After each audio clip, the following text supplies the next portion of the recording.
দিনের কার্যসূচি অনুযায়ী এখন প্রশ্ন জিজ্ঞাসা এবং উত্তর।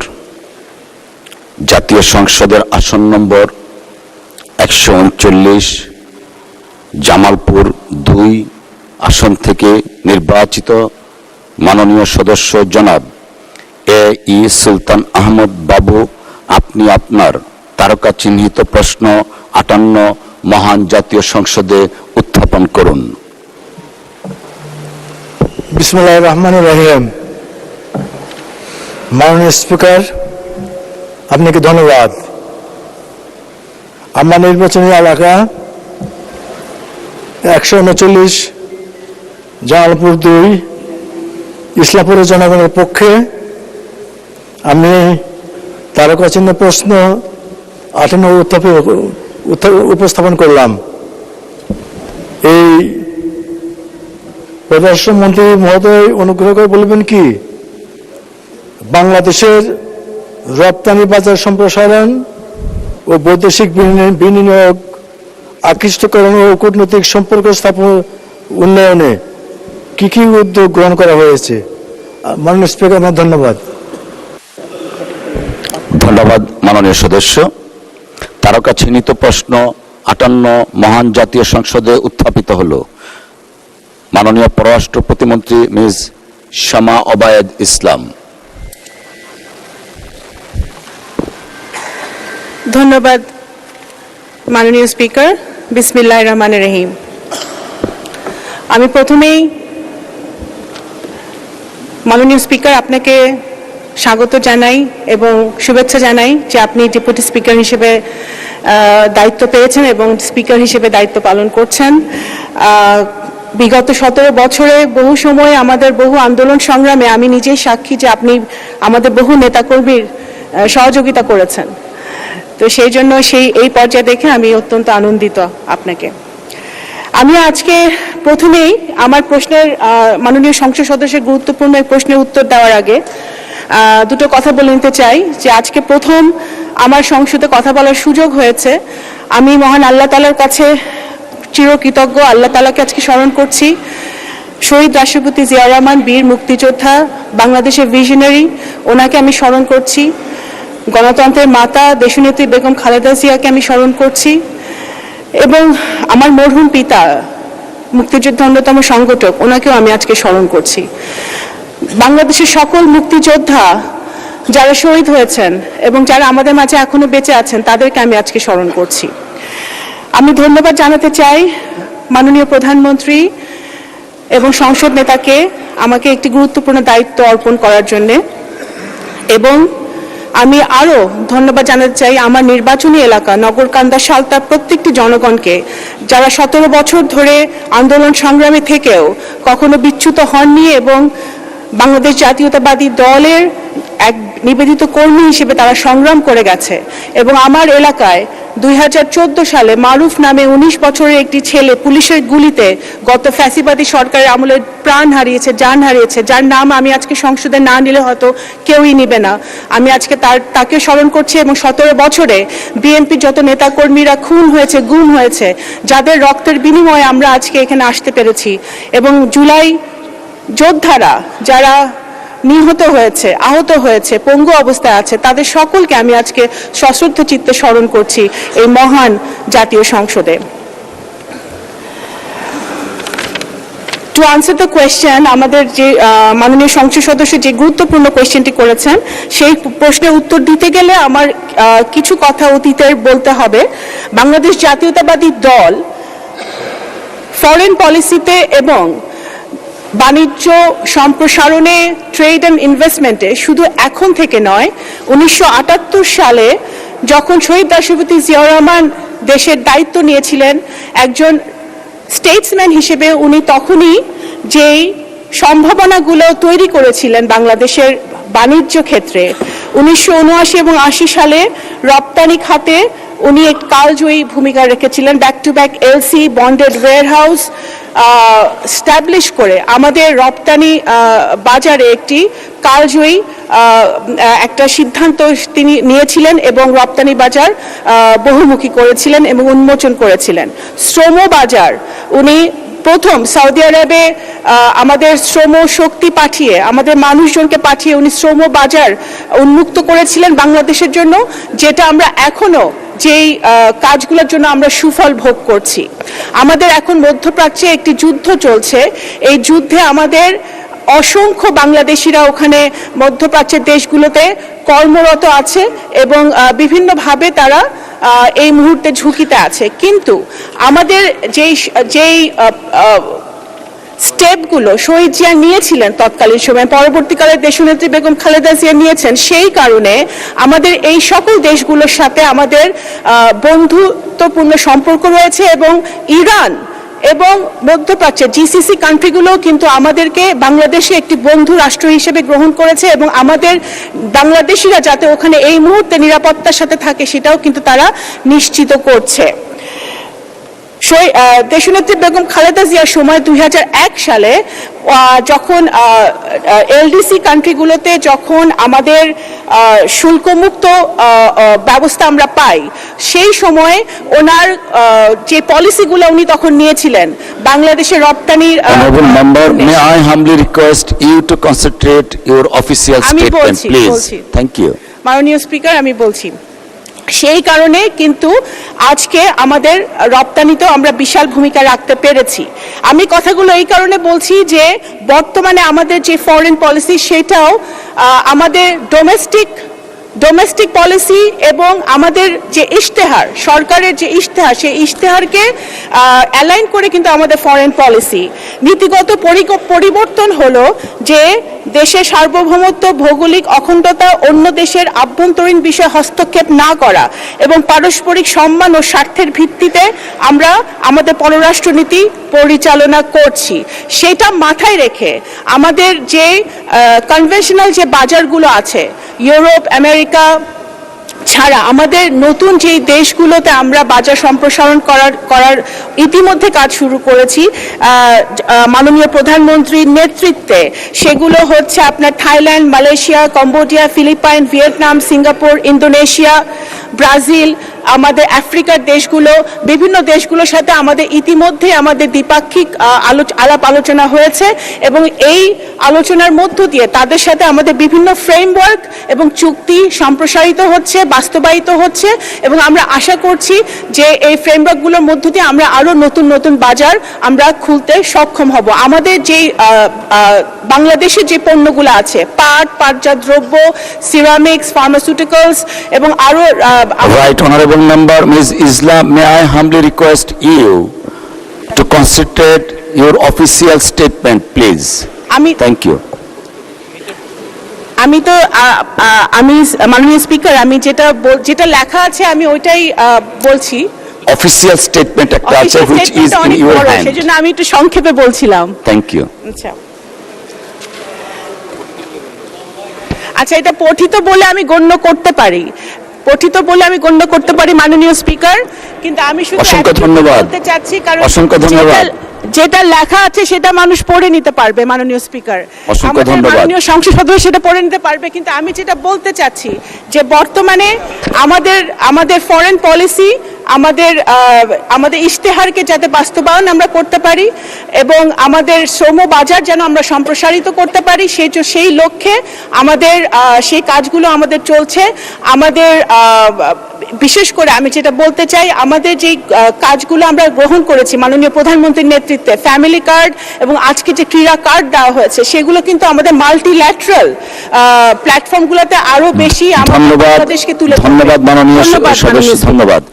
একটা সম্পূরক কোশ্চেন করতে পারেন প্রশ্নকর্তা জনাব ই সুলতান আহমেদ বাবু। ধন্যবাদ।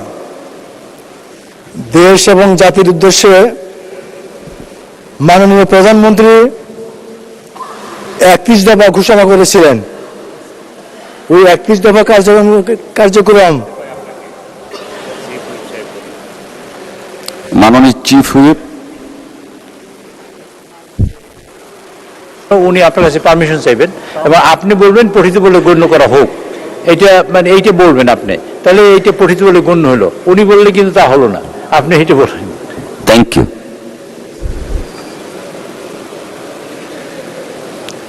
মাননীয় মাননীয় সদস্য জনাব ই সুলতান মাহমুদ বাবু, আপনার প্রশ্ন দয়া করে শেষ করুন। সম্পূরক প্রশ্ন। বাংলাদেশের রপ্তানি বহুমুখীকরণের লক্ষ্যে নতুন কোন কোন খাতকে অগ্রাধিকার দেওয়া হয়েছে এবং সেক্ষেত্রে কি ধরনের নীতি সহায়তা প্রদান করা হচ্ছে? মাননীয় স্পিকার, আপনাকে ধন্যবাদ। মাননীয় প্রতিমন্ত্রী মহোদয়। মাননীয় স্পিকার, আপনাকে ধন্যবাদ। আমি ইতিমধ্যে আমার প্রশ্নে সেটা উত্তরটা বলেছি, তাও আমি বলতে চাচ্ছি যে আমরা আমাদের যেই বাংলাদেশ থেকে যেই পণ্যগুলো আমরা রপ্তানি করি তার মধ্যে উল্লেখযোগ্য হচ্ছে রেডিমেড গার্মেন্টস।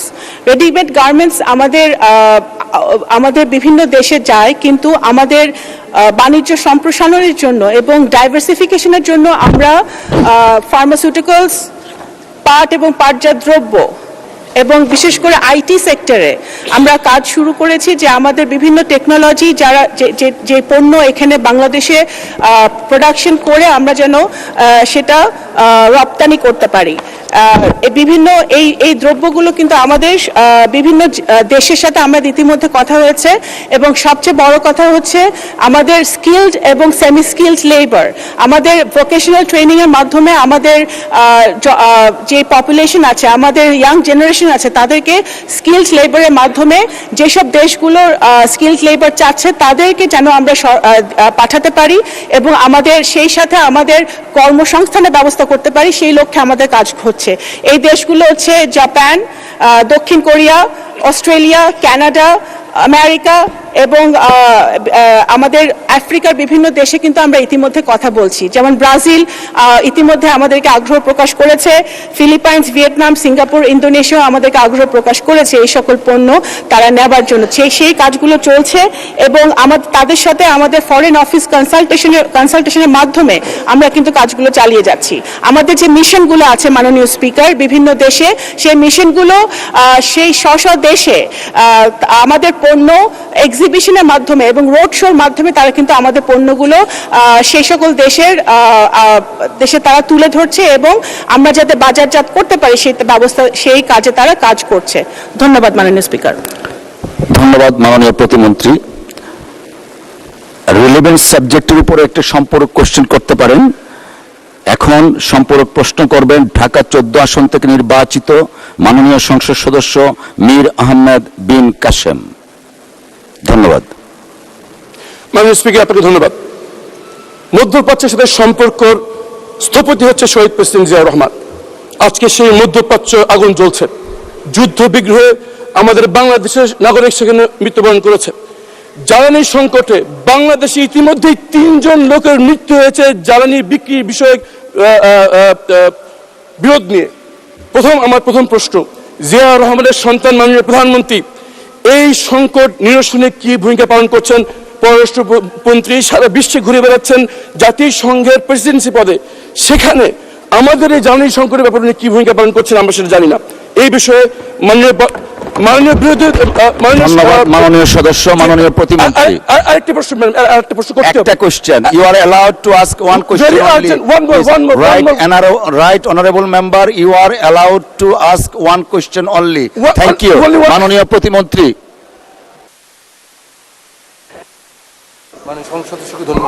মাননীয় স্পিকার, আমাদের মাননীয় সংসদ সদস্যকে ধন্যবাদ জানাই।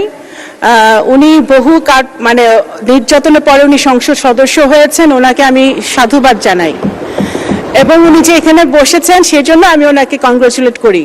কিন্তু উনি তো ব্যারিস্টার মানুষ, লয়ার মানুষ, ওনার সম্পূরক প্রশ্নের অর্থ বোঝা উচিত, কারণ সম্পূরক প্রশ্ন এটা ছিল না। সম্পূরক প্রশ্ন এটা ছিল না।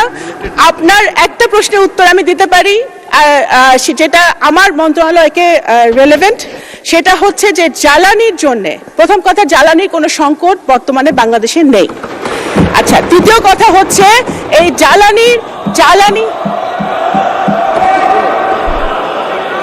মাননীয় speaker, Honorable members, may I humbly request all of you, honorable members, please, জি মাননীয় প্রতিমন্ত্রী, আপনি আপনার বক্তব্য অব্যাহত রাখুন, আপনার বক্তব্য অব্যাহত রাখুন।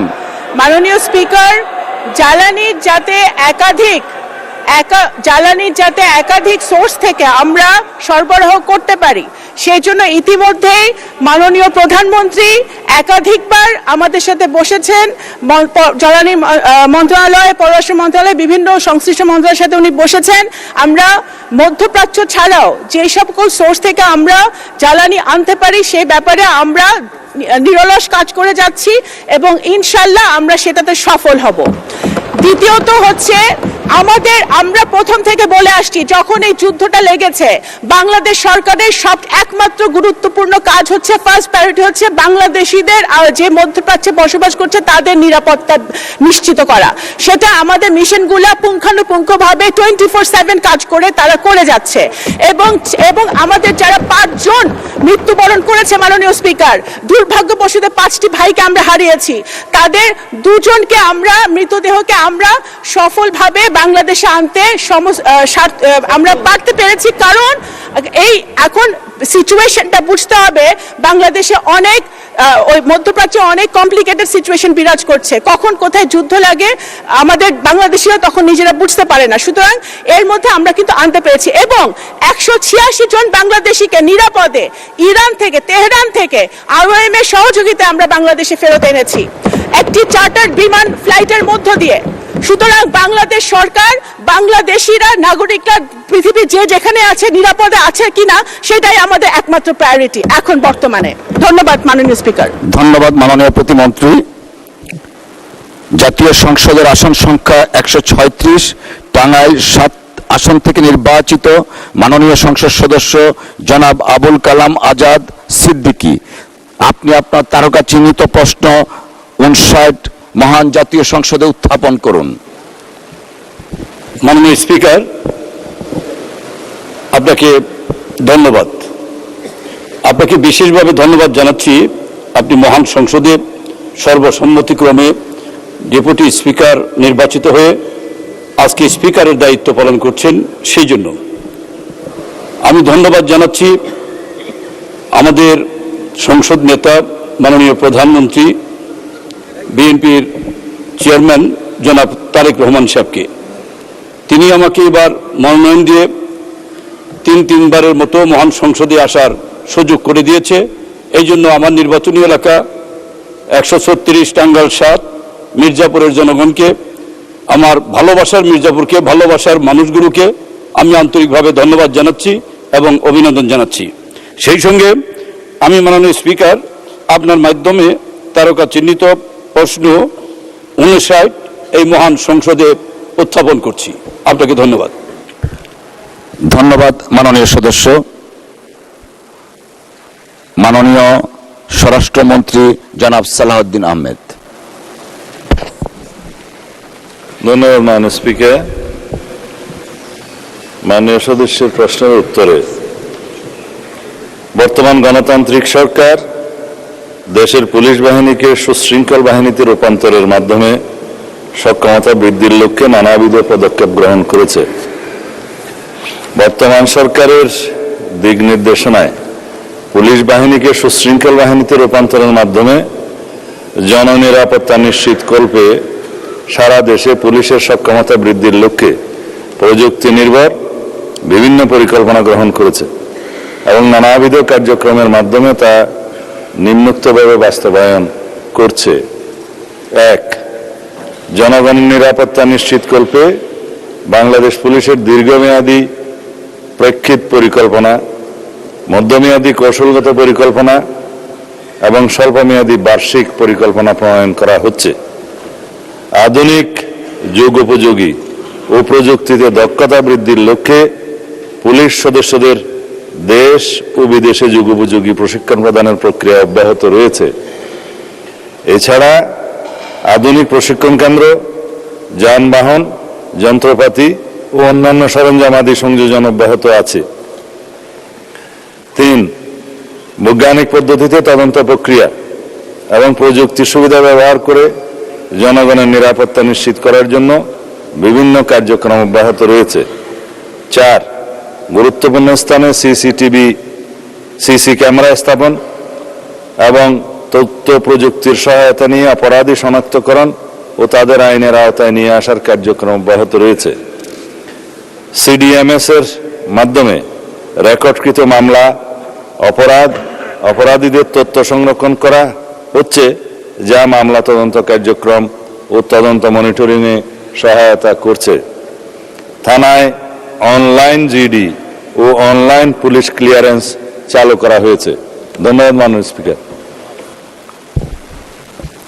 মাননীয় মন্ত্রী, আপনাকে ধন্যবাদ। মাননীয় সদস্য জনাব আবুল কালাম আজাদ সিদ্দিকী একটি সম্পূরক প্রশ্ন করতে পারেন দয়া করে। ধন্যবাদ। মাননীয় স্পিকার, আপনাকে ধন্যবাদ।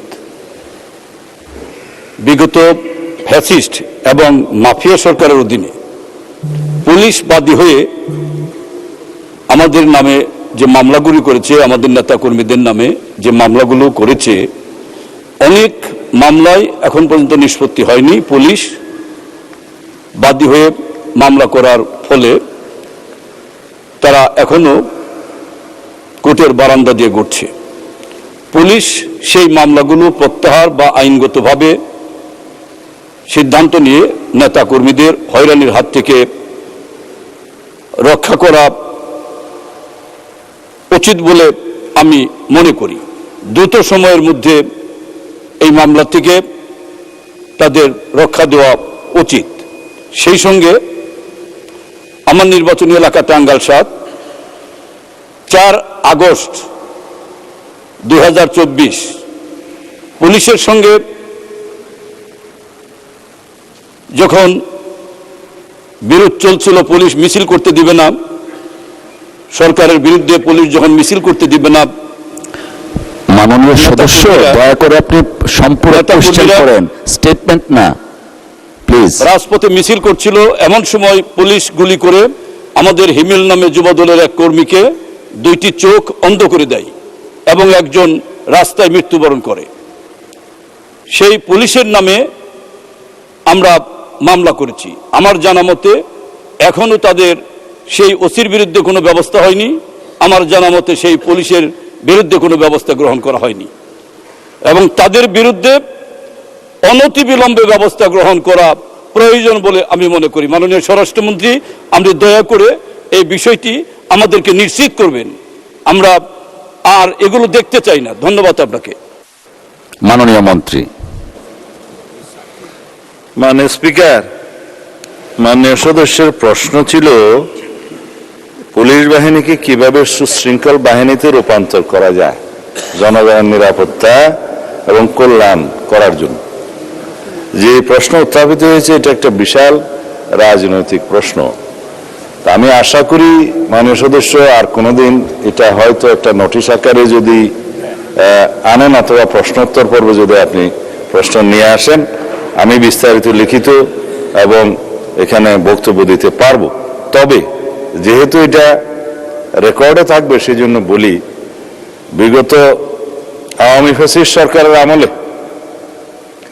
2007 থেকে 2009 বাদই দিলাম, 2009 থেকে 2024 পর্যন্ত ছাত্র গণ অভ্যুত্থান সংগঠিত হওয়ার আগ মুহূর্ত পর্যন্ত বা সংগঠিত হওয়া পর্যন্ত যে সমস্ত গায়েবী মামলা, মিথ্যা রাজনৈতিক মামলা এবং যে সমস্ত গুম, খুন, অপহরণ সহ যে সমস্ত অনাচার অবিচার এদেশের জনগণের উপরে হয়েছে, তার সাথে আপনারা সবাই জানেন তৎকালীন ফ্যাসিবাদী সরকারের নির্দেশে পুলিশ বাহিনীর কিছু কিছু সদস্য তাদের সেই পুলিশ নির্দেশ পালন করেছে। 5ই আগস্ট, আপনি 4 আগস্টের কথা বললেন, টাঙ্গাইলের একটি ঘটনা, দুঃখজনক ঘটনার, সেইটি তারই একটি অংশ এবং সেই ব্যাপারে মামলা দায়ের করা হয়েছে। তার অগ্রগতি সম্পর্কে যদি বিস্তারিত জানতে চান দয়া করে আরেকদিন একটি নোটিশ আনবেন, আমি সেই স্পেসিফিক মামলা সম্পর্কে আপনাকে অবহিত করতে পারবো। তবে মহান জাতীয় সংসদের সকল সদস্যদের অবগতির জন্য জানাচ্ছি, আমরা দায়িত্ব গ্রহণ করার পরে প্রথম কাজ হিসাবে করেছি, বিগত ইন্টারিম গভর্নমেন্টের সময় কিছু মামলা প্রত্যাহার করা তো হয়েছে, সেই মামলাগুলো আমরা সরকারি দল, বিরোধী দল সহ অন্যান্য রাজনৈতিক কর্মী, অন্যান্য রাজনৈতিক দল, পেশাজীবী, সাংবাদিক সহ বিভিন্ন শ্রেণী পেশার মানুষের বিরুদ্ধে দায়েরকৃত মিথ্যা কিছু সংখ্যক মামলা প্রত্যাহার করা হয়েছে আবেদনের প্রেক্ষিতে। সেটা যাচাই বাছাই করে কিন্তু সেখানে সকল মামলা অন্তর্ভুক্ত ছিল না। যেমন হত্যা মামলা, অপহরণ মামলা, তারপরে মাদকদ্রব্য, তারপরে অস্ত্র মামলা ইত্যাদি, এবং নারী নির্যাতন মামলা, ধর্ষণ মামলা, এগুলো কোনো কিছুই এখানে অন্তর্ভুক্ত ছিল না, কিছু বাদ ছিল। আমরা দায়িত্ব গ্রহণের পরে জেলা পর্যায়ে জেলা ম্যাজিস্ট্রেটের নেতৃত্বে একটি কমিটি গঠন করে দিয়েছি। তার টার্মস অফ রেফারেন্স সেখানে উল্লেখ করা আছে। আমি সেটা প্রেস ব্রিফিংয়েও বলেছিলাম। সেখানে কোনো শ্রেণী বিভেদ করে না কোনো মামলার। আমরা বলেছি 2009 থেকে 2024 পর্যন্ত, গণঅভ্যুত্থানের আগ পর্যন্ত যে সমস্ত মামলা হয়েছে রাজনৈতিক উদ্দেশ্য প্রণোদিত আওয়ামী সরকারের সময়ে, সকল মামলার মধ্যে প্রত্যাহার করার জন্য সেই কমিটির কাছে আবেদন করবেন, এফআইআর, চার্জশিট সহ অন্যান্য তথ্যাদি যেগুলো এই ফরম্যাটে চাওয়া হবে। তখন সেই কমিটি স্ক্রুটিনি করে সেটা মন্ত্রণালয়ে প্রেরণ করবেন। আইনমন্ত্রীর নেতৃত্বে একটি কমিটি করে দেওয়া হয়েছে, সেই কমিটিতে সেটা যাবে। তারা যেটা সাজেস্ট করবেন, পরামর্শ দিবেন, সেই মতে সিআরপিসি 494 অনুসারে মামলা প্রত্যাহারের ব্যবস্থা আমরা গ্রহণ করব ইনশাআল্লাহ। ধন্যবাদ। ধন্যবাদ মাননীয় মন্ত্রী। একটি সম্পূরক প্রশ্ন আমরা অ্যালাউ করছি। রংপুর 4 আসন থেকে নির্বাচিত মাননীয় সংসদ সদস্য জনাব আক্তার হোসেন। আমরা একটু উইথ কাইন্ড রিমাইন্ডার, সম্পূরক প্রশ্নটা হচ্ছে মূল প্রশ্নের সাপ্লিমেন্ট করা। আমরা যেন মূল প্রশ্নের সাথে থেকে সম্পূরক প্রশ্নটা করি, ডিফারেন্ট কোয়েশ্চেন না। Thank you. মাননীয় স্পিকার, পুলিশ বাহিনীকে সুশৃঙ্খল বাহিনী হিসেবে গড়তে হলে পুলিশ বাহিনী কর্তৃক কৃত ইতিপূর্বের যে বিশৃঙ্খলাগুলো আছে সেগুলোর সুরাহা হওয়া প্রয়োজন। সেক্ষেত্রে গত 16 বছর ধরে পুলিশ বাহিনীর ভিতর থেকে, অর্থাৎ আইন অমান্য করে পুলিশ যা কিছু করেছে, বিশেষত জুলাইতে পুলিশেরা, তাদের বাহিনীর অনেকেই আছেন যারা খুবই স্বপ্রণোদিত হয়ে নানা ধরনের হত্যাযজ্ঞে তারা অংশগ্রহণ করেছেন, মানুষের উপর নির্যাতন নিপীড়ন করেছেন। সেই বিষয়গুলোতে বিচার বিভাগীয় তদন্ত, বিচার বিভাগের কার্যক্রমের বাইরে এসে স্বরাষ্ট্র মন্ত্রণালয় তার ডিপার্টমেন্টাল কোনো পদক্ষেপ গ্রহণ করবে কিনা, এবং এই মুহূর্তে পুলিশ হত্যা নামক একটা ফ্রেম ব্যবহার করা হচ্ছে আওয়ামী লীগের তরফ থেকে আগস্টের এই ঘটনা প্রবাহের ভিত্তিতে। আমরা সেক্ষেত্রে স্বরাষ্ট্রমন্ত্রীর কাছে স্পষ্টভাবে জানতে চাই, এই যে একটা বিশৃঙ্খলা তৈরি করা হচ্ছে পুলিশ বাহিনীর ভিতরে, সেক্ষেত্রে এটা যে ঘাতক, তারা যে ঘাতক ছিল, তাদের যে এক ধরনের শাস্তির বিধান হয়ে গেছে, সেই বিষয়ে যে অস্পষ্টতা তৈরি হয়েছে, সেই বিশৃঙ্খলাগুলো দূরীকরণে স্বরাষ্ট্র মন্ত্রণালয়ের পক্ষ থেকে কোনো উদ্যোগ আছে কিনা আপনার মাধ্যমে জানতে চাই। ধন্যবাদ মাননীয় মন্ত্রী মহোদয়। ধন্যবাদ মাননীয় স্পিকার। আমি ইচ্ছা করলে মাননীয় সদস্যকে একটা আলাদা নোটিশ দেওয়ার জন্য আহ্বান করতে পারতাম, কিন্তু এটা একটা বিশাল রাজনৈতিক প্রশ্ন। যেমন জুলাই যোদ্ধাদের ইনডেমনিটি দেওয়ার বিষয়ে, আইনি এবং সাংবিধানিক সুরক্ষা দেওয়ার বিষয়ে জুলাই জাতীয় সনদে আমরা অঙ্গীকার আবদ্ধ হয়েছি।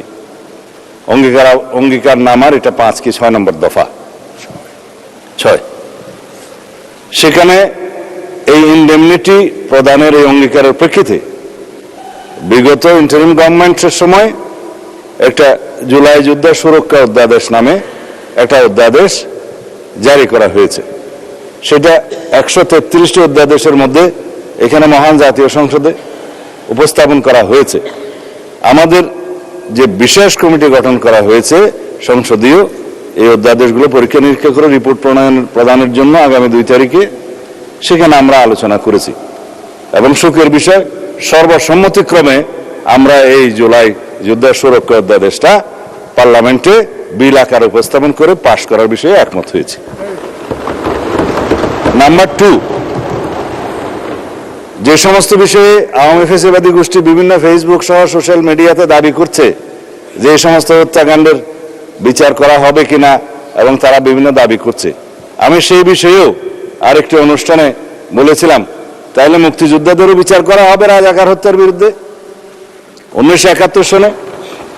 যদি এখন কেউ মামলা নিয়ে আসে, গণ অভ্যুত্থানের সময় রাজপথে অভ্যুত্থানকারী আন্দোলনকারীদের বিরুদ্ধে যারা হানাদার বাহিনীর মতো ঝাঁপিয়ে পড়ে হত্যাযজ্ঞ চালিয়েছে, ম্যাসাকার করেছে, গণহত্যা করেছে, তারা জনতার প্রতিরোধের মুখে কেউ কেউ হয়তো প্রাণ হারিয়েছে, কেউ কেউ আহত হয়েছে, কিন্তু সেটা যুদ্ধের ময়দানে ফয়সালা হয়ে গেছে।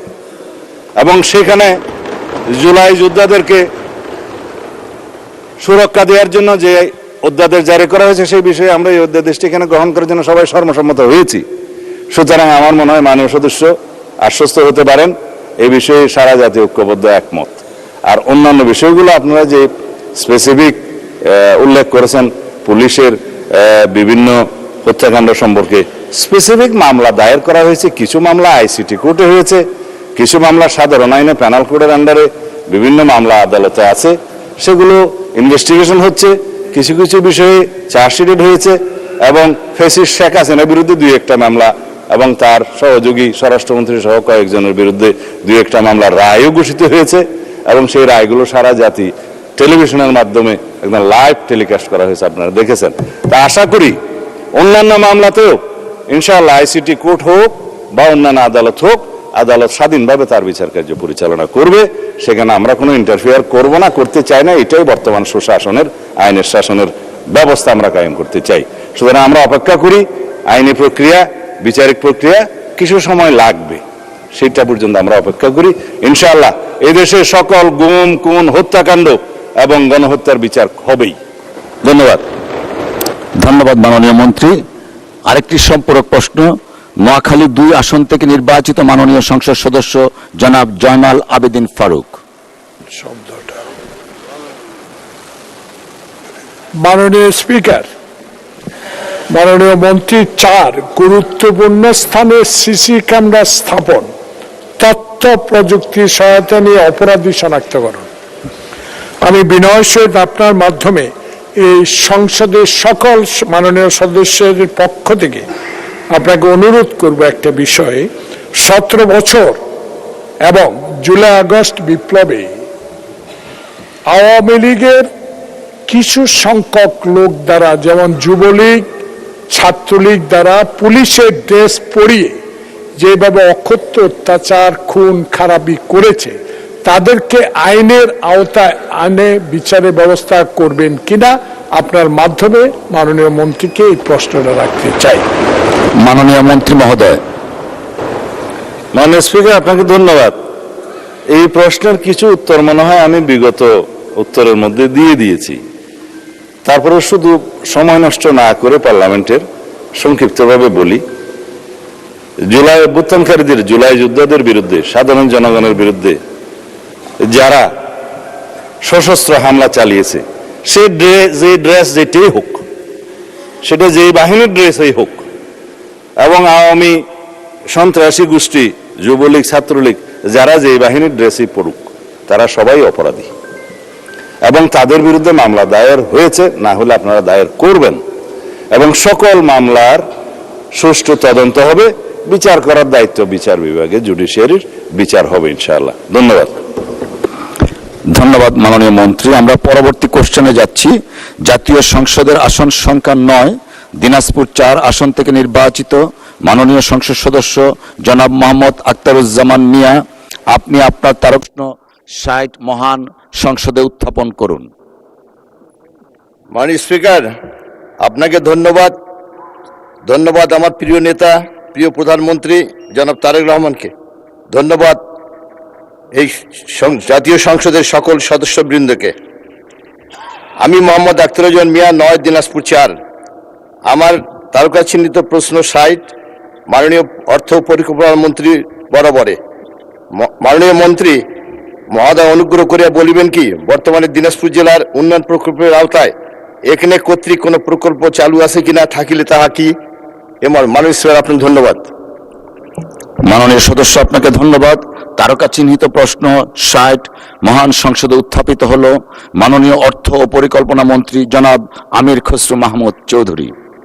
মাননীয় স্পিকার, আপনাকে ধন্যবাদ। দিনাজপুর জেলার উন্নয়নের জন্য বর্তমানে এককভাবে 2টি প্রকল্প একনেক কর্তৃক অনুমোদিত হয়। তবে মানব সম্পদ, স্বাস্থ্য, শিক্ষা, অবকাঠামো উন্নয়ন সহ বিভিন্ন সেক্টর ডিভিশনে অনুমোদিত উন্নয়ন প্রকল্পের মধ্যে দেশের অন্যান্য জেলা ও উপজেলার সাথে 30টি প্রকল্পে দিনাজপুর জেলা অন্তর্ভুক্ত রয়েছে। বাস্তবায়নাধীন প্রকল্পগুলো হলো, মাননীয় স্পিকার, এটা কিন্তু 3 পৃষ্ঠা। অনেক লম্বা। যদি বলেন আমি পঠিত বলিও গণ্য মা- করার জন্য অনুরোধ করি। মাননীয় মন্ত্রী, আমরাও সেটা বিবেচনা করছিলাম, পঠিত বলে গণ্য করা হলো। ধন্যবাদ আপনাকে। তবে এর সাথে আমি একটু যোগ করতে চাই, সেটা হচ্ছে এই প্রকল্পগুলো কিন্তু বিগত সরকারগুলোর সময় হয়েছে এবং এখানে উল্লেখযোগ্য 1300 অধিক প্রকল্প বাস্তবায়িত আছে এখন। এর মধ্যে 500 প্রকল্পের 500 অধিক প্রকল্প 10% বাস্তবায়ন এখনো হয়নি। আমরা কিন্তু বিগত দিনের এই প্রকল্পগুলোকে রিভিউ করছি। অনেকগুলো প্রকল্পের মধ্যে এখানে অপচয়, দুর্নীতির ইস্যু রয়েছে। এই জন্য 1300 প্রকল্প রিভিউর আওতায় আছে। আমি যেটা বললাম, এর মধ্যে 500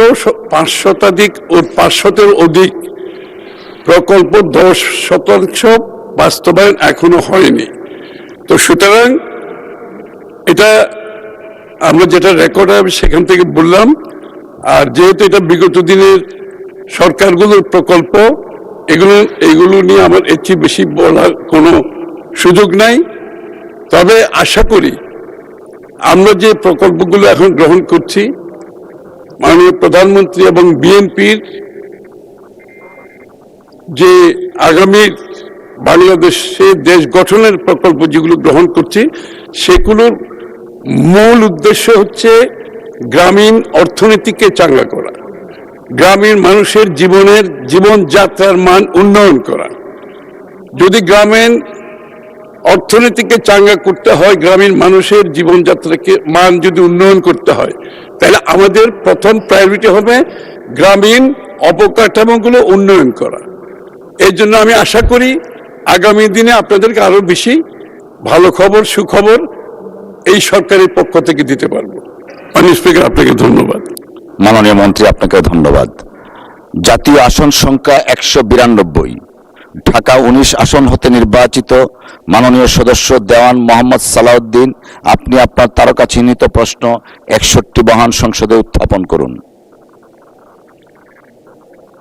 আমি দেওয়ান মোহাম্মদ সালাউদ্দিন 192 সাবা আশুলিয়া নির্বাচনী এলাকা ঢাকা 19-এর পক্ষে তারকা চিহ্নিত প্রশ্ন 61 এই মহান সংসদে উপস্থাপন করছি। মাননীয় স্পিকার, আপনাকে ধন্যবাদ। Oh, I do apologize. It is my honest mistake. I do apologize. মাননীয় মন্ত্রী, একটা সম্পূরক প্রশ্ন নেওয়া উচিত ছিল, সেটা আমার মিস্টেক হয়েছে। আমি একটা সম্পূরক প্রশ্ন নিতে চাই, তারপর ডক্টর সালাউদ্দিন সাহেবের কাছে আসবো। I do apologise. ইয়েস, মাননীয় মেম্বার। জি, মাননীয় স্পিকার, আপনাকে ধন্যবাদ। ধন্যবাদ মাননীয় অর্থ পরিকল্পনা মন্ত্রীকে তার 3 পৃষ্ঠাব্যাপী উত্তরদানের জন্য। এই 3 পৃষ্ঠাব্যাপী উত্তরদানের মধ্যে সব অধিদপ্তর বা সব মন্ত্রণালয়ে বরাদ্দ রয়েছে, কিন্তু পানি সম্পদ মন্ত্রণালয়ের কোনো বরাদ্দ নাই। মাননীয় স্পিকার, পানি সম্পদ মন্ত্রণালয়ের কোনো বরাদ্দ নাই। আমার নির্বাচনী এলাকা দিনাজপুর 4, এই এলাকার 2টা নদী আছে। একটা হচ্ছে বিখ্যাত ভৌগোলিকভাবে যে নদী আত্রাই, আরেকটা হচ্ছে কাকড়া নদী। এই 2 নদীর ধারে আমার অসংখ্য গ্রামের মানুষ বা আমার ইউনিয়নের মানুষরা বসবাস করে এবং নদী ভাঙ্গনের কারণে তাদের বাড়িঘর ভেঙে যাওয়া এবং রাস্তাঘাট ক্ষতিগ্রস্ত হচ্ছে। এই ক্ষেত্রে ওই সমস্ত নদীতে ভাঙ্গন রোধ করার জন্য প্রয়োজনীয় প্রকল্প গ্রহণ করার মাধ্যমে আমাদেরকে উপকৃত করবেন। এ ব্যাপারে উনি ব্যবস্থা নেবেন কিনা আপনার কাছে প্রশ্ন। মাননীয় স্পিকার, ধন্যবাদ। মাননীয় মন্ত্রী। মাননীয় স্পিকার, ধন্যবাদ। এই প্রশ্নটা অবশ্য একটু ভিন্ন প্রশ্ন, এই প্রশ্নের সাথে খুব বেশি সামঞ্জস্যপূর্ণ নয়। তারপরও আপনার যে সমস্যার কথা আপনি বললেন, এটা আশা করি আপনি রেসপেক্টেড মিনিস্ট্রির সাথে আপনি রেজ করেন এবং এটা আমি মনে করি, আমি তো আগেই বলেছি, এই সরকারের যে প্রকল্পগুলো আমরা এখন গ্রহণ করছি প্রত্যেক কিছুর অগ্রাধিকার হচ্ছে কিন্তু গ্রামীণ অর্থনীতি, গ্রামীণ মানুষের জীবনযাত্রার মান উন্নয়নের জন্য। এবং সুতরাং এটা আপনার পক্ষ থেকে যদি আপনার এলাকা থেকে যদি দাবি থাকে আপনি সেটা রেসপেক্টেড মন্ত্রণালয়ের সাথে সেটার উদ্যোগ গ্রহণ করতে পারেন। আমি নিশ্চিত এই প্রজেক্টের যদি সম্ভাবনা থাকে, এই প্রজেক্ট যদি আপনার এলাকার জন্য, আপনার মানুষের জীবনযাত্রার মান উন্নয়নের জন্য কাজ করে থাকে, উপকারী হয়ে থাকে, অবশ্যই প্রজেক্ট নেওয়া হবে ভবিষ্যতে। ধন্যবাদ মাননীয় মন্ত্রী। ঢাকা 19 আসন থেকে নির্বাচিত মাননীয় সংসদ সদস্য জনাব দেওয়ান মোহাম্মদ সালাউদ্দিন, আপনি আপনার তারকা চিহ্নিত প্রশ্ন 61 উত্থাপন করুন।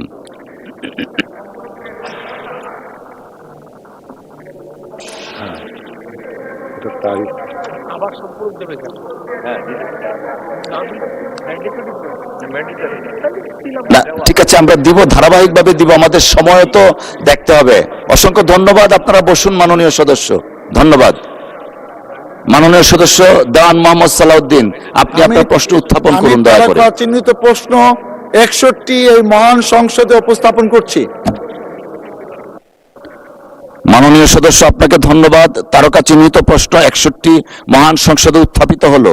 মাননীয় মন্ত্রী, মাননীয় স্বরাষ্ট্রমন্ত্রী জনাব সালাউদ্দিন আহমেদ।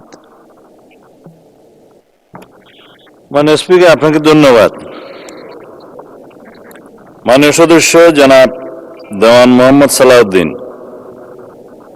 তার প্রশ্নের উত্তরে ঢাকা জেলার সাভার মডেল থানা ও আশুলিয়া থানা এলাকায় প্রায় 1 কোটি মানুষ বসবাস করে। অত্যন্ত ঘনবসতিপূর্ণ জনবহুল এলাকা বিবেচনায় সাভার মডেল থানাধীন বিরুলিয়া ইউনিয়নের খাগান নামক এলাকায় পুলিশ তদন্ত কেন্দ্র স্থাপন এবং আশুলিয়া থানাধীন ইয়ারপুর ইউনিয়নের জামগড়া এলাকায় পুলিশ তদন্ত কেন্দ্র স্থাপনের প্রস্তাব প্রেরণের কার্যক্রম ঢাকা জেলায় প্রক্রিয়াধীন আছে। ধন্যবাদ। মাননীয় মন্ত্রী, আপনাকে ধন্যবাদ। মাননীয় সদস্য দেওয়ান মোহাম্মদ সালাউদ্দিন একটি সম্পূরক প্রশ্ন করতে পারেন। মাননীয় স্বরাষ্ট্রমন্ত্রী মহোদয়কে ধন্যবাদ জানাতে চাই যে আমার নির্বাচনী এলাকাতে আগামীতে 2টি পুলিশ তদন্ত কেন্দ্র স্থাপনের ব্যবস্থা উনি করে দিবেন এবং জামগড়া একটি সন্ত্রাসী, মাদক, কিশোর গ্যাং এবং চাঁদাবাজি অভয়ারণ্য ছিল। এরকম আরেকটি এলাকা হলো আমাদের আউকপাড়া এলাকায়, যেখানে প্রতি মাসেই মাদক নিয়ে দাঙ্গা হাঙ্গামা ও মারামারি ঘটনা অব্যাহতভাবে চলছে। আমরা নির্বাচনী সময় প্রতিশ্রুতি দিয়েছিলাম যে এইসব সমস্যাগুলো আমরা নির্বাচিত হলে সমাধান করবো, আইন শৃঙ্খলা উন্নতি করব, কিন্তু আমরা এখনো সেটাকে সহনীয় পর্যায়ে নিতে পারি নাই। তাই আমি মাননীয় মন্ত্রী মহোদয়ের কাছে বিনয়ের সাথে বলছি, সাবা আপনি নিজেই বললেন যে 1 কোটি লোকের বসবাসী এলাকায় এবং জুলাই গণ অভ্যুত্থানে 70-80 জন ছাত্র শ্রমিক জনতা এখানে শহীদ হয়েছেন। 7-8টি গাড়ি ওই সময় পুড়ে গেছে, সেই গাড়িগুলো এখনো থানায় বরাদ্দ হয়নি। একটা আইন শৃঙ্খলা অবনতি ঘটলে সেখানে পুলিশ স্টেশন থেকে ওখানে যেতে আধা ঘন্টা সময় লাগে, অনেক দামে সেখানে সন্ত্রাসীদের তারপর কিশোর গ্যাংদের খুঁজে পাওয়া যায় না। অতএব এই আউকপাড়া এলাকাতে মানুষ জিম্মি আছে, তার আশেপাশে এলাকা, অতএব বিশেষ বিবেচনায় আউকপাড়া এলাকায় একটা পুলিশ ক্যাম্প জরুরি ভিত্তিতে স্থাপনের কোনো উদ্যোগ মাননীয় স্বরাষ্ট্রমন্ত্রী মহোদয় নেবেন কিনা। মাননীয় স্পিকার, আপনাকে ধন্যবাদ। ধন্যবাদ মাননীয় সদস্য। মাননীয় মন্ত্রী। ধন্যবাদ মাননীয় স্পিকার। মাননীয় সদস্য 2টা পুলিশ তদন্ত কেন্দ্র স্থাপনের জন্য আজকে প্রশ্ন উত্থাপন করেছেন। আমি গত উত্তরে বলেছি, যেটা আপনাদের সামনে লিখিত আছে, পুলিশ তদন্ত কেন্দ্র স্থাপনের বিষয়টি মাননীয় স্পিকার নিকার বৈঠক পর্যন্ত যেতে হয়, প্রশাসনিক পুনর্বিন্যাস সংক্রান্ত কমিটিতে, মন্ত্রিপরিষদ কমিটি। এগুলো জেলা পর্যায় থেকে প্রস্তাব এসে স্ক্রুটিনি হয়ে মন্ত্রণালয়ের মাধ্যমে তারপরে প্রি নিকার হবে, এরপরে নিকার হবে, তখন তদন্ত কেন্দ্র স্থাপন হবে। এখন আপনার এলাকায় একটা রেগুলার পুলিশ থানা আছে, উপজেলা আছে, 2টা পুলিশ তদন্ত কেন্দ্র চাচ্ছেন, আরো একটি পুলিশ ক্যাম্প আপনি চাচ্ছেন, যেহেতু জনবহুল এরিয়া। এই পুলিশ ক্যাম্প কোথায় দরকার এবং সেই ক্যাম্পের এখতিয়ার মন্ত্রণালয়ের আছে, আপনি যদি একটা ডিউ দিয়ে মন্ত্রণালয়ে যোগাযোগ করেন, ইনশাআল্লাহ সেটা সমাধান করার ব্যবস্থা করব। আর পরিবহনের জন্য যেটা যানবাহনের ব্যবস্থা করার কথা বললেন, এখানে মাননীয় অর্থমন্ত্রী আছে। আমরা একটা প্রস্তাব অর্থ মন্ত্রণালয়ে প্রেরণ করেছি। বলতে গেলে প্রায় পুলিশের অর্ধেক যানবাহন বিগত গণ অভ্যুত্থানের সময় বিনষ্ট হয়েছে আর কি বিভিন্নভাবে। তো এখন সেগুলো ওভারনাইট আমরা পূরণ করতে পারছি না, প্রক্রিয়াধীন আছে। যখন আমরা এই যানবাহন ক্রয় করতে পারবো, মাননীয় অর্থমন্ত্রী যদি সদয় হন, তখন আপনাদেরকে বেশি করে যানবাহন দেওয়া যাবে। ধন্যবাদ মাননীয় স্পিকার। ধন্যবাদ মাননীয় মন্ত্রী। এই প্রসঙ্গে আমরা একটা সম্পূরক প্রশ্ন নিব। ওয়ান্স এগেইন আমি হাম্বলি মাননীয় সদস্যদেরকে রিকোয়েস্ট করব মূল প্রশ্নের সাথে সমন্বয় রেখে সম্পূরক প্রশ্ন করা। কুমিল্লা 4 আসন থেকে নির্বাচিত মাননীয় সংসদ সদস্য জনাব আবুল হাসনাত, আপনি একটি সম্পূরক প্রশ্ন করতে পারুন দয়া করে। ধন্যবাদ মাননীয় স্পিকার। সালাউদ্দিন সাহেবকে প্রশ্ন করলে আবার কখন নোটিশ দেওয়ার কথা বলে ফেলেন, তো সেই বিষয়টা নিয়ে সবসময় আমরা একটু সংকোচে থাকি। তো আমরা পুলিশ সংস্কার নিয়ে কথা বলছি, পুলিশের সুশৃঙ্খলা নিয়ে কথা বলছি। লাস্ট 1 মাস পুলিশের শৃঙ্খলা নিয়ে যখন আমরা স্বরাষ্ট্রমন্ত্রী মহোদয়, তো মাননীয় স্পিকার, মাননীয় সদস্য জি আসলে বলতে দেন। মাননীয় সদস্য লেট মি হ্যান্ডেল। মাননীয় সদস্য, আমাদের পার্লামেন্টারি প্রসিডিউরে আমরা যাই। মাননীয় স্পিকার, আমরা যখন পুলিশ সংস্কার নিয়ে কথা বলছি, মাননীয় স্পিকার, মাননীয় সদস্য আপনি দয়া করে বসুন। আমরা আশা করছি পরবর্তীতে আমরা সকল সদস্যগণ সংসদীয় যে নর্ম আছে, প্র্যাকটিস আছে, সেটা মেনে চলবো। Thank you. Yes, thank you মাননীয় স্পিকার। মাননীয় স্পিকার, পুলিশ সংস্কার নিয়ে যখন আমরা কথা বলি বা পুলিশের যে বিষয়গুলো, তৃণমূলের কিছু পুলিশের অনেক সমস্যা রয়েছে ইনস্ট্রুমেন্টাল। যেমন পুলিশকে যখন তদন্ত করতে পাঠানো হয়, ওই তদন্তের খরচ কিন্তু থানা থেকে দেওয়া হয় না, আর যেটা দেওয়া হয় সেটা কিন্তু অপ্রতুল। আমরা যখন পুলিশকে একটা কাজ করতে দিচ্ছি কিন্তু বাজেট দিচ্ছি না, পুলিশের একটা কালচার প্রচলিত রয়েছে, সেটা হচ্ছে ম্যানেজ করে নাও। এই ম্যানেজ করতে গিয়ে দেখা যায় পুলিশ দুর্নীতির বিভিন্ন কাজে তারা কনভেনশনালি জড়িয়ে পড়ে। যেমন কিছুদিন আগে আমাদের 26শে মার্চের প্রোগ্রাম হয়েছে, এবং সেটা হচ্ছে সবাই জানে, এই 26শে মার্চের প্রোগ্রামে যে বাজেট দেওয়া হয়েছে প্রশাসনকে, সেই বাজেট এবং প্রোগ্রাম করতে গিয়ে যে খরচ হয়েছে সেটার মধ্যে কিন্তু আনুপাতিক অনেক ধরনের ব্যবধান রয়েছে। তখন যে কাজটা করতে হয়, পুলিশ ব্যবসায়ী থেকে, তারপর হচ্ছে তার এলাকার বিভিন্ন প্রতিষ্ঠিত মানুষ থেকে কিন্তু অর্থ উঠাতে হয়। আমার মাননীয় স্বরাষ্ট্রমন্ত্রীর কাছে প্রশ্নটি হচ্ছে, এই যে পুলিশের যথাযথ বাজেট দেওয়া হবে কিনা, যাতে করে তাদের যে রুটিন ডেইলি অ্যাক্টিভিটিগুলো রয়েছে সেই ডেইলি অ্যাক্টিভিটিগুলো যথাযথভাবে তারা পরিচালনা করতে পারে, এবং তাদেরকে যেন ম্যানেজ করে নাও কালচারে যেন না যেতে হয়, এবং কোনো ধরনের দুর্নীতিতে যেন তাদেরকে যুক্ত না হতে হয়। ধন্যবাদ। আর একটা বিষয়, যদি সম্বোধন করার ক্ষেত্রে যদি ভুল হয়ে থাকে সেটা আমি অ্যাকনোলেজ করছি, কারণ আমার এই সংসদে আমি আসছি, আমার 27.5 বছর বয়স। সেখানে মাননীয় স্বরাষ্ট্রমন্ত্রী যখন সংসদে এসেছেন 1991 সালে, আর আমি জন্ম হয়েছি 1998 সালে। তো সেই জায়গাতে যদি কনভেনশনাল যে ভুল আছে, আমরা সেগুলো সংশোধন করতেও রাজি। আমাদের যখনই আমাদেরকে নোটিশ করবেন আমরা সেটাকে সংশোধন করে নেব। ধন্যবাদ। ধন্যবাদ মাননীয় সদস্য। We are learning every day. ধন্যবাদ মাননীয় মন্ত্রী। মাননীয় স্পিকার, আপনাকে ধন্যবাদ। এটাই হচ্ছে পার্লামেন্টারি কালচার। আমি বয়স যাই হোক, মাননীয় সংসদ সদস্য হিসাবে আমাকে অ্যাড্রেস করতে হবে যে সদস্য প্রশ্নটি উত্থাপন করেছেন। আর্লি এজে পার্লামেন্টে আসাটা একটা সৌভাগ্যের বিষয়। আমরা সবারই উজ্জ্বল ভবিষ্যৎ কামনা করি।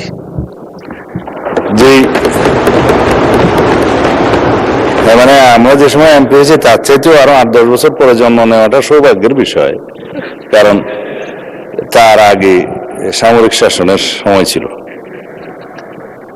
যে প্রশ্নটা মাননীয় সদস্য উত্থাপন করেছেন, বাজেটের মন্ত্রী তো আমার পাশে আছে। এখন আমরা অনুরোধ করব পুলিশ বাহিনীকে আরো বেশি কর্মক্ষম করা এবং দুর্নীতিমুক্ত রাখার জন্য যথাযথ বাজেট তিনি দেবেন, এবং সেই বিষয়ে আমরা আগামী বাজেট অধিবেশনে পুলিশের বাজেট বৃদ্ধির জন্য আমি একটা প্রস্তাব মাননীয় অর্থমন্ত্রীর কাছে মাননীয় প্রধানমন্ত্রীর মাধ্যমে করে রাখছি। এটা সত্য কথা যে পুলিশের যে পরিমাণ রিসোর্স দরকার, যে পরিমাণ বাজেট দরকার, সেই পরিমাণ আমাদের অর্থনীতি সহ্য করতে পারে না বলেই হয়তো আমরা দিতে পারি না। তবে আমরা একটা ট্রান্সপারেন্ট এবং জবাবদিহিমূলক পুলিশি ব্যবস্থা যদি কায়েম করতে চাই, পুলিশ যেন অন্য কোনোভাবে ম্যানেজ করার কালচার থেকে বেরিয়ে আসে, সেটা আমাদেরকে নিশ্চিত করতে হবে। ধন্যবাদ মাননীয় সদস্য। ধন্যবাদ মাননীয় মন্ত্রী। আমরা এই প্রসঙ্গে আরেকটা সম্পর্ক প্রশ্ন নিচ্ছি। ব্রাহ্মণবাড়িয়া 2 আসন থেকে নির্বাচিত মাননীয় সংসদ সদস্য রুমিন ফারহানা। অসংখ্য ধন্যবাদ। মাননীয় স্পিকার, ব্রুট মেজরিটি সবসময় বিপজ্জনক। অতীতেও আমরা সংসদে যখন ব্রুট মেজরিটি দেখেছি, সেটা পরিণতি খুব ভালো হয়নি। মাননীয় স্পিকার, সে কারণে আমি বিনীতভাবে বলি, আমাদের সম্পূরক প্রশ্নের বিধিনিষেধ যদি এত কড়াকড়ি ভাবে করেন, তাহলে আমরা কি করে মন্ত্রী পরিষদকে জবাবদিহিতার আওতায় আনবো? মাননীয় সদস্য, এটা এই অবস্থান থেকে করা হয়নি। We are abided by the rules and regulations of the parliamentary procedure, and I am hereby to declare that I cannot go beyond the procedure. I understand মাননীয় স্পিকার, কিন্তু তারপরেও একটু যদি উদার হই তাহলে বোধহয় ভালো হয়। আমাদের মাননীয় স্বরাষ্ট্রমন্ত্রী, উনি অত্যন্ত দক্ষ যোগ্য ব্যক্তি। উনি সংবিধান যেমন ভালো জানেন, আমি নিশ্চিত উনি ওনার মন্ত্রণালয়ের ব্যাপারেও অনেক বেশি জানেন। সে কারণেই একেবারে সম্পূরক প্রশ্ন ঠিক ওই মূল প্রশ্নের আঙ্গিকে না হলেও আমি মাননীয় স্বরাষ্ট্রমন্ত্রীর দৃষ্টি আকর্ষণ করে বলছি, বাংলাদেশের মানুষের কপাল এমন যে মরার উপর খাড়ার ঘা সব সময়ই থাকে। দীর্ঘ 15 বছর গুম, বিচার বহির্ভূত হত্যা, হেফাজতে নির্যাতন, নেতাকর্মীদের ধরে নিয়ে গিয়ে পা ভেঙে ফেলা, অসুস্থ করে দেওয়া, এই কালচার ছিল। এরপরে অন্তর্বর্তীকালীন সরকারের সময় মাননীয় স্পিকার, আমরা দেখলাম মব কালচার। 2024-এর সেপ্টেম্বর থেকে 2026-এর জানুয়ারি পর্যন্ত মাননীয় স্পিকার, আমাদের যেই পরিসংখ্যান সেটা বলছে যে 250-300-র উপরে মানুষ নিহত হয়েছে এই মবের খপ্পরে পড়ে। আমার মাননীয় স্বরাষ্ট্রমন্ত্রীর কাছে প্রশ্ন, যেহেতু একটা খারাপ কালচার বাংলাদেশে শুরু হয়েছে এবং আমি নিজেও 21শে ফেব্রুয়ারি সেটার একজন ভুক্তভোগী, সেটা বন্ধ করার ব্যাপারে সরকার কি মেজার নেবে এবং স্বরাষ্ট্রমন্ত্রী এই ব্যাপারে কি কি পদক্ষেপ নেবেন? ধন্যবাদ। ধন্যবাদ মাননীয় সদস্য। মাননীয় মন্ত্রী। মাননীয় স্পিকার, আপনাকে ধন্যবাদ। মাননীয় সদস্যকেও অনেক বেশি ধন্যবাদ দিচ্ছি। এই মব কালচারের ইস্যুটি একটা ডিফারেন্ট ডিবেট, আলাদা ডিবেট হতে পারত। যত পরিসংখ্যান তিনি দিয়েছেন 24-এর 5ই আগস্টের পর থেকে এই 26-এর জানুয়ারি পর্যন্ত, সে পরিসংখ্যানটা আমার কাছে নাই। তবে আমাদের কাছে অনুমান আছে। আমরা সরকারের দায়িত্ব পেয়েছি, আমি এটা ক্ষমতা বলতে চাই না, আমরা এই রেসপন্সিবিলিটিটা পেয়েছি। এই দায়িত্ব নেওয়ার পর থেকে আজকে আমরা প্রায় 45 দিনও এখনো হয় নাই, 1.5 মাস হয় নাই। এর মধ্যে ঠিক মব নয়, মবের মতো, কারণ এখানে ডেফিনিশন আলাদা করতে হবে। কোনটা গাইবান্ধার পলাশবাড়িতে থানায় গিয়ে হামলা, সেটা কি মব হবে? নাকি কোনটা 21শে ফেব্রুয়ারিতে মাননীয় সদস্যের উপরে হামলা হয়েছে, সেটা কি মব হবে? নাকি উত্তরা একটা বিজনেস সেন্টার, উত্তরা স্কোয়ার সম্ভবত নাম, সেখানে ঘেরাও করে দোকানপাট বন্ধ করেছে, সেটা কি মব হবে? সবকিছুকে মব বলা ঠিক হবে না। কিছু আছে সংগঠিত পরিকল্পিত অপরাধ, তার বিরুদ্ধে মামলা হয় এবং সেটা তদন্ত হয়, গ্রেফতার হয় এবং বিচারের জন্য সুপর্দ করা হয়। কিন্তু স্পষ্ট উচ্চারণ আমরা করেছি দায়িত্ব নেওয়ার পরে, বাংলাদেশে কোনো রকমের মব কালচার আর থাকবে না। রাস্তাতে যে কোনো দাবি নিয়ে মহাসড়ক সড়ক অবরোধ করে দাবি আদায়ের যে প্রবণতা ইন্টারিম গভর্নমেন্টের সময় দেখা গিয়েছে, ক্ষেত্র বিশেষে সেই গভর্নমেন্টের দুর্বলতার কারণে ইন্সপায়ার্ড হয়েছে, সেটাকে আমরা আর কখনো অ্যালাউ করব না।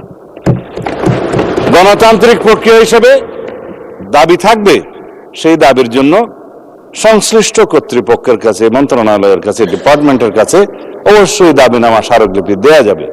সেই জন্য জনমত সৃষ্টির জন্য সেমিনার, সিম্পোজিয়াম আয়োজন করা যাবে এবং প্রয়োজনে সেটা একটা জনসমাবেশের মাধ্যমে প্রকাশ করা যাবে এবং অ্যাসোসিয়েশন রাইট টু স্পিকস এগুলো আমরা এনশিওর করব, সেটা করা যাবে। It's Democratic culture. কিন্তু মবের মাধ্যমে যেন আমরা সবাই এই সমস্ত দাবি আদায়ের প্রবণতা থেকে বেরিয়ে আসি। যখন সেটা মব হবে, মবের ডেফিনিশন আলাদা, স্পেসিফিক ক্রাইম হবে, ক্রাইমের ডেফিনিশন আলাদা, কোথাও থানায় গিয়ে আক্রমণ হবে সেটা আলাদা। আমি এই প্রসঙ্গটা এখানে তুলছি না, কারণ এটা একটা রাজনৈতিক বক্তব্য তখন হয়ে যাবে।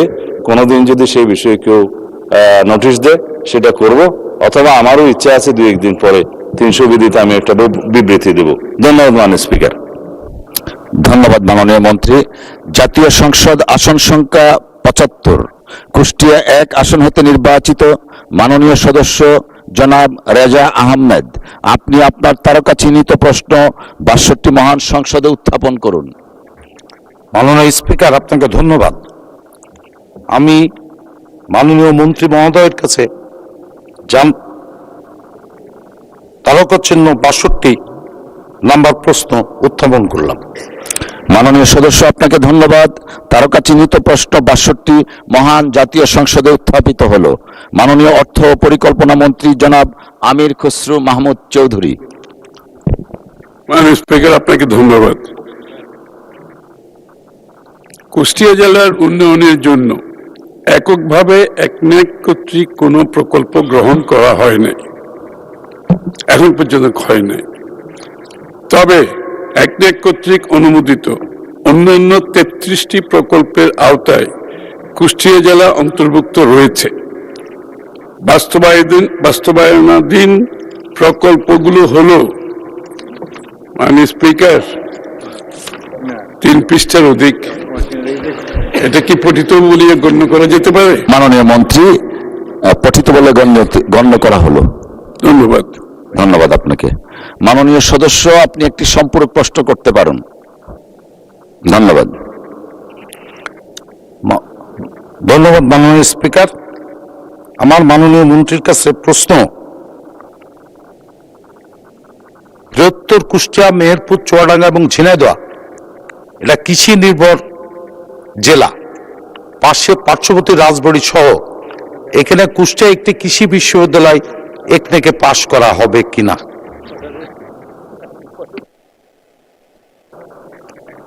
মাননীয় মন্ত্রী, এরপরে চান কেউ নাই তো? কৃষি বিদ্যালয়ের প্রয়োজনীয়তা যদি থাকে, আমার মনে হয় সেই প্রকল্পটি আপনাকে রেসপেক্টিভ মিনিস্ট্রির মাধ্যমে একনেকে আসলে অবশ্যই বিবেচনা করা হবে। ধন্যবাদ মাননীয় মন্ত্রী।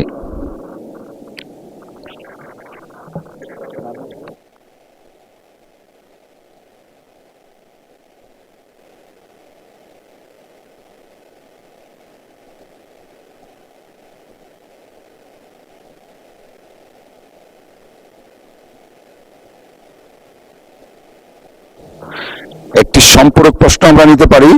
কুষ্টিয়া 4 আসন থেকে নির্বাচিত মাননীয় সংসদ সদস্য মোহাম্মদ আফজাল হোসেন, আপনি রিলিভেন্সি রেখে একটি সম্পূরক প্রশ্ন করতে পারেন। মাননীয় স্পিকার, আপনাকে ধন্যবাদ। আমার নির্বাচনী এলাকা খুকসার গড়াই নদীর উপরে একটা ব্রিজ নির্মাণের ব্যাপারে দীর্ঘদিনের দাবি উঠে আসছে। এই ব্যাপারে এখানে কোনো সিদ্ধান্ত গ্রহণ হয়েছে কিনা বা পাশ করার কোনো পরিকল্পনা আছে কিনা, মাননীয় মন্ত্রীর কাছে আমার জিজ্ঞাসা। ধন্যবাদ মাননীয় সদস্য। মাননীয় মন্ত্রী,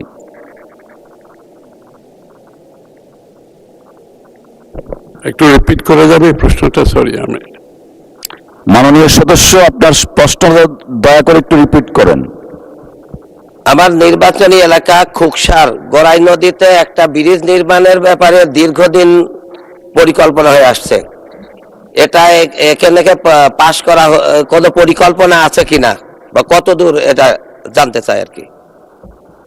মাননীয় মন্ত্রী, এটা তো একটা স্পেসিফিক প্রশ্ন, তো এটার জন্য একটা নোটিশ দিতে হবে। তবে আমি আগেই বলেছি যে এই বর্তমান সরকারের যে প্রায়োরিটি অগ্রাধিকার হচ্ছে গ্রামীণ অবকাঠামো উন্নয়নের প্রতি অগ্রাধিকার থাকবে। আপনি একটা নোটিশ দিলে আমি স্পেসিফিক উত্তর দিতে পারবো। ধন্যবাদ মাননীয় মন্ত্রী। আমাদের প্রশ্নোত্তর পর্ব শেষ হলো। মাননীয় সদস্যবৃন্দ, আজ কার্যপ্রণালী বিধির 71 বিধিতে জরুরি জনগুরুত্বপূর্ণ সম্পন্ন বিষয় সম্পর্কে 62টি মনোযোগ আকর্ষণের নোটিশ পাওয়া গেছে। নোটিশ দাতা মাননীয় সদস্যগণ হলেন মোহাম্মদ মুজিবুর রহমান চৌধুরী, মৌলভীবাজার 4, মোহাম্মদ নুরুল আমিন, রংপুর 6, মোহাম্মদ কামরুল হাসান, ময়মনসিংহ 6, রফিকুল ইসলাম, বগুড়া 1, মোহাম্মদ সেলিম রেজা, সিরাজগঞ্জ 1, রুমিন ফারহানা, ব্রাহ্মণবাড়িয়া 2, মোহাম্মদ জান্দাহার আলী মিয়া, মাদারীপুর 2, GM নজরুল ইসলাম, সাতক্ষীরা 4, মোহাম্মদ আব্দুল আলিম, বাগেরহাট 4, মোহাম্মদ সাদিক রিয়াজ, দিনাজপুর 2, মোহাম্মদ মুশারফ হোসেন, বগুড়া 4, মোহাম্মদ আখতারুজ্জামান মিয়া, দিনাজপুর 4, মোহাম্মদ আলী আসগার, পাবনা 3, ডাক্তার মোহাম্মদ মাহবুবুর রহমান, ময়মনসিংহ 7, জনাব সারওয়ার জামাল নিজাম, চট্টগ্রাম 13, জনাব মোহাম্মদ আশরাফ উদ্দিন, নরসিংদী 5, জনাব মোহাম্মদ আব্দুল গফুর, কুষ্টিয়া 2, জনাব মোহাম্মদ শামীম কায়সার, গাইবান্ধা 4, জনাব গাজী এনামুল হক, যশোর 5, জনাব মোহাম্মদ রুহুল আমিন দুলাল, পিরোজপুর 3, জনাব মোহাম্মদ রুকুনউদ্দিন বাবুল, লালমনিরহাট 2, শেখ মোহাম্মদ রেজাউল ইসলাম, নওগাঁ 6, জনাব মোহাম্মদ আনোয়ারুল ইসলাম, কুড়িগ্রাম 1, শেখ মুজিবুর রহমান ইকবাল, কিশোরগঞ্জ 5, জনাব নুরুল আমিন, চট্টগ্রাম 1, জনাব মোহাম্মদ আবু তালেব মন্ডল, পাবনা 4, জনাব আলমগীর মোহাম্মদ মাহফুজউল্লাহ ফরিদ, কক্সবাজার 2, জনাব SM জাহাঙ্গীর হোসেন, ঢাকা 18, জনাব মোহাম্মদ রাশিদুল ইসলাম রাশেদ, শেরপুর 1, জনাব সৈয়দ জয়নুল আবিদিন, ঢাকা 4, জনাব মোহাম্মদ গোলাম রসুল, যশোর 4, জনাব মোহাম্মদ জহিরুল ইসলাম,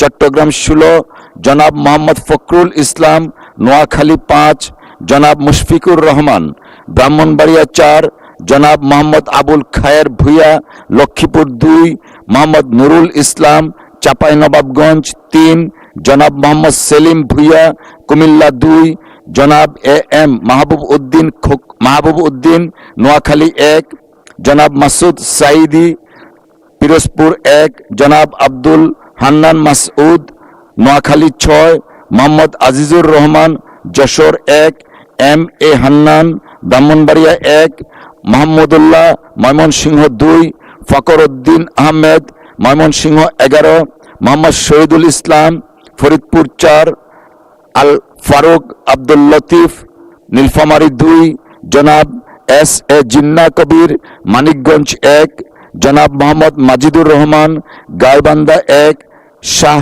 মোহাম্মদ ওয়ারিস আলী মামুন, জামালপুর 5, জনাব মোহাম্মদ আখতারুজ্জামান, ময়মনসিংহ 10, জনাব খায়রুল কবির খোকন, নরসিংদী 1, জনাব ইমরান আহমেদ চৌধুরী, সিলেট 6, মোহাম্মদ শওকতুল ইসলাম, মৌলভীবাজার 2, জনাব মুস্তফা মাসুম মুস্তফা, নেত্রকোনা 5, জনাব মোহাম্মদ আবদুল্লাহ, মুন্সিগঞ্জ 1, জনাব মোহাম্মদ শফিকুর রহমান কিরণ, শরীয়তপুর 2, জনাব মোহাম্মদ মনিরুল হক চৌধুরী, কুমিল্লা 6, জনাব মোহাম্মদ ফাহিম চৌধুরী, শেরপুর 2, জনাব মোহাম্মদ মাজিদুর রহমান, গাইবান্ধা 1, হাফেজ মোহাম্মদ রবিউল বাশার, সাতক্ষীরা 3, জনাব মোহাম্মদ আবুল হাসান, সিলেট 5, জনাব শাহজাহান চৌধুরী, চট্টগ্রাম 15।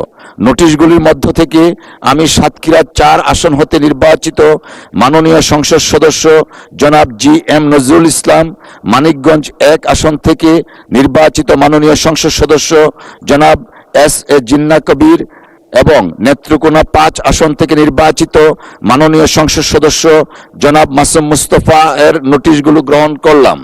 বাকি নোটিশগুলো গ্রহণ করা সম্ভব হলো না বলে আমি আন্তরিকভাবে দুঃখিত। যাদের নোটিশ গ্রহণ করা সম্ভব হয়নি, বিধি অনুযায়ী তাদের মধ্য হতে প্রত্যেকেই নিজ নিজ নোটিশের বিষয়বস্তু সম্পর্কে 2 মিনিট করে বক্তব্য প্রদান করার আহ্বান জানাচ্ছি। তবে মোট 30 মিনিটের মধ্যে যতজন সদস্যের বক্তব্য রাখা সম্ভব ততজন সদস্য বক্তব্য রাখবেন। ধন্যবাদ।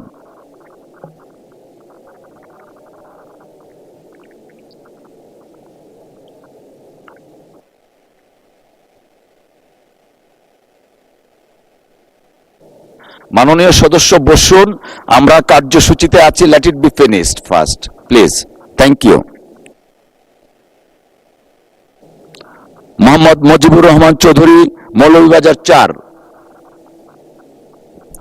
বিসমিল্লাহির রহমানির রহিম।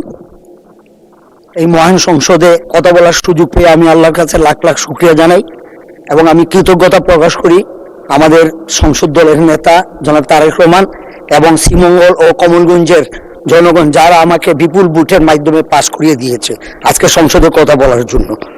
আমার উত্থাপনীয় বিষয় সিলেট অঞ্চলের চা শ্রমিকের মানবতর জীবন। বাংলাদেশের বর্তমানে প্রায় 160টি বেশি চা বাগান রয়েছে। এর একটি বড় অংশ সিলেট অঞ্চলে অবস্থিত। এই খাতে সরাসরি ও পরোক্ষভাবে প্রায় 10 থেকে 12 হাজার লোক মানুষ জীবিকা নির্ধারণ করে। কিন্তু দুঃখজনক হইল সত্য, এই বিশাল জনগোষ্ঠীর একটি বড় অংশ এখনো চরম দরিদ্র সীমার নিচে বসবাস করেন। 2022 সালে চা শ্রমিকের দীর্ঘ আন্দোলনের পর তাদের দৈনিক মজুরি 187 টাকা 50 পয়সা নির্ধারণ করা হয়। কিন্তু বাস্তবতা হলো বর্তমানে বাজার দর এই মজুরি দিয়ে একটি পরিবার ন্যূনতম খাদ্য চাহিদাও পূরণ করতে সম্ভব নয়। আন্তর্জাতিক শ্রম সংস্থার মানদণ্ড অনুযায়ী একটি শ্রমিকের ন্যায্য জীবনযাপনের জন্য যে মজুরি প্রয়োজন তার তুলনায় এটি অত্যন্ত অপ্রতুল। এই শ্রমিকদের অবদানেই আমাদের দেশের চা শিল্প টিকে আছে, অথচ তারাই সবচেয়ে অবহেলিত, বঞ্চিত। আমি নিজে মাঠ পর্যায়ে গিয়ে দেখেছি চা শ্রমিকদের অনেকেই এখনো জরাজীর্ণ ঘরে গাদাগাদি করে বসবাস করেন। অনেক এলাকায় এখনো নিরাপদ পানির জলের অভাব, স্যানিটেশনের ব্যবস্থা অত্যন্ত দুর্বল। স্বাস্থ্যসেবার নামে রয়েছে নামমাত্র সুবিধা, যেখানে প্রয়োজনীয় ঔষধ বা চিকিৎসক দুটোই প্রায় অনুপস্থিত। আরও বেদনাদায়ক হইল এই শ্রমিকদের শিশুদের একটি বড় অংশ স্কুলে যেতে পারে না। অপুষ্টি, শিশুশ্রম এখনো একটি কঠিন বাস্তবতা। অনেক শিশু জন্ম থেকেই দারিদ্র্যের এক অদৃশ্য শৃঙ্খলে আবদ্ধ হয়ে পড়ে। এই মানুষগুলির কোনো দান বা অনুগ্রহ চায় না, তারা চায় তাদের শ্রমের ন্যায্য মূল্য। ধন্যবাদ মাননীয় সদস্য। জনাব মোহাম্মদ নুরুল আমিন, রংপুর 6। জনাব মোহাম্মদ নুরুল আমিন। আসসালামু আলাইকুম ওয়া রাহমাতুল্লাহ। আলহামদুলিল্লাহ ওয়াসসালাতু ওয়াসসালামু আলা রাসূলিল্লাহ। মাননীয় স্পিকার, আপনাকে ধন্যবাদ। আপনার মাধ্যমে আমার পীরগঞ্জ রংপুর 6 শহীদ আবু সাইদের রক্তস্নাত জমিন, পীরগঞ্জের সকল মানুষকে, ভোটারদেরকে আমি আন্তরিক ধন্যবাদ জানাচ্ছি, যাদের অক্লান্ত পরিশ্রমে এই মহান সংসদে কথা বলার সুযোগ হচ্ছে। মাননীয় স্পিকার, উদ্বোধনী প্রোগ্রামে, আমাদের সংসদের উদ্বোধনী অনুষ্ঠানে শহীদ আবু সাইদের সম্মানিত পিতা এখানে উপস্থিত ছিলেন সেই রিকশা চালক।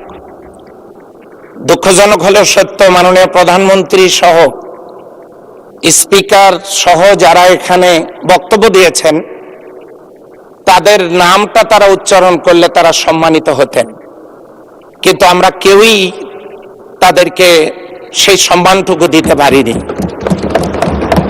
মাননীয় স্পিকার, আমি কয়েকবার হাত তুলেছিলাম কথা বলার জন্য, কিন্তু শহীদ আবু সাইদের সেই পীরগঞ্জ থেকে এসেছি তো মনে হচ্ছে বৈষম্য আমার ক্ষেত্রেও প্রযোজ্য হয়েছে। শহীদ আবু সাইদের কবর জিয়ারতে সকল নেতৃবৃন্দ গেছেন, মাননীয় প্রধানমন্ত্রীও সেখানে গেছেন। আমার খুবই ভালো লাগছে মাননীয় প্রধানমন্ত্রী সামনে আমি বসা, কিন্তু সেই নির্বাচনী এলাকা আমার শহীদ আবু সাইদের নির্বাচনী ওই ধন্যবাদ মাননীয় সদস্য। ময়মনসিংহের 6 আসন থেকে নির্বাচিত জনাব মোহাম্মদ কামরুল হাসান। জনাব মোহাম্মদ কামরুল হাসান। আসসালামু আলাইকুম। মাননীয় স্পিকার, আপনাকে ধন্যবাদ। আমার নির্বাচনী এলাকা ময়মনসিংহ 6 ফুলবাড়ি আসনের জনগণের পক্ষ থেকে আপনাকে ধন্যবাদ জানাই আবারও।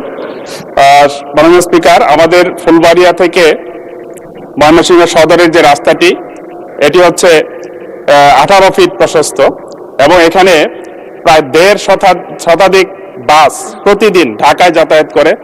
পাশাপাশি এখানে শত শত সিএনজি, অটো রিক্সা, মালবাহী ট্রাক, পিকআপ এগুলো চলাচল করে।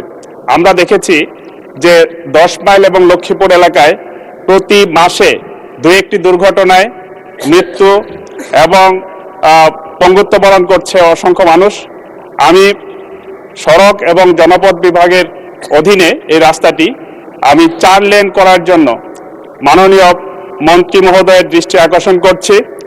এই রাস্তাটি যদি প্রশস্ত হয় তাহলে এবং এই ফুলবাড়িয়া থেকে আসিম হয়ে বগারবাজার পর্যন্ত ত্রিশালের এই রাস্তাটি সংযুক্ত করে দেওয়া হয়, তাহলে দেখা যাবে প্রায় 40 কিলোমিটার রাস্তা ঢাকার সাথে কমে যাবে।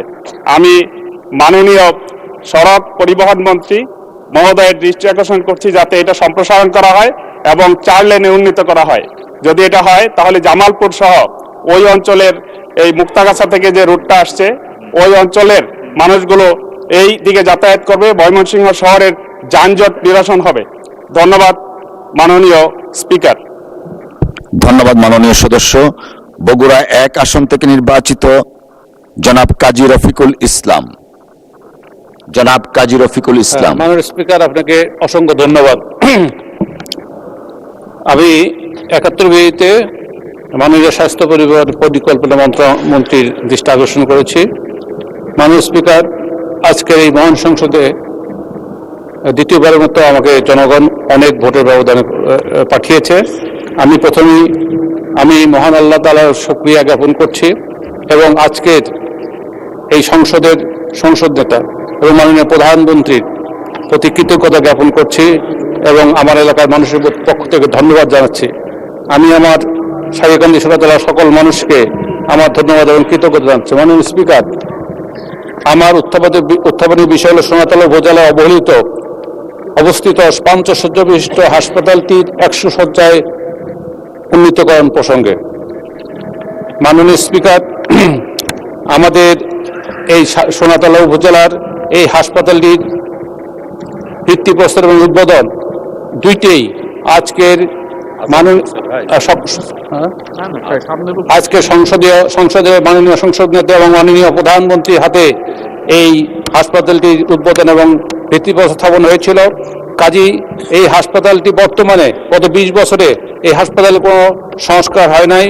এই অপারেশন থিয়েটারটি অবস্থা খুবই খারাপ, হাসপাতালের কোনো ডাক্তার পর্যাপ্ত নাই এবং এক্সরে মেশিনটি নষ্ট। এই সব মিলিয়ে আমাদের চিকিৎসা সেবা এই এলাকায় প্রায় 6 লক্ষ মানুষ বাস করে। এই 6 লক্ষ মানুষের জন্য 50 শয্যা বিশিষ্ট হাসপাতাল এবং হাসপাতালের যে বর্তমান কর্মকাণ্ড, এইগুলো আমি নির্বাচনের আগে তাদের প্রতিশ্রুতি দিয়েছি। এই হাসপাতালটি 100 শয্যায় বিশিষ্ট হাসপাতাল রূপান্তরিত করব এবং আমি মানুষের স্বাস্থ্য সেবা নিশ্চিত করব। মাননীয় স্পিকার, আপনার মাধ্যমে আমি স্বাস্থ্যমন্ত্রীর ধন্যবাদ মাননীয় সদস্য। আমরা এই পর্যায়ে আসরের নামাজ আদায়ের জন্য 20 মিনিট বিরতিতে যাচ্ছি। 20 মিনিটের জন্য মুলতবি। ধন্যবাদ সকলকে।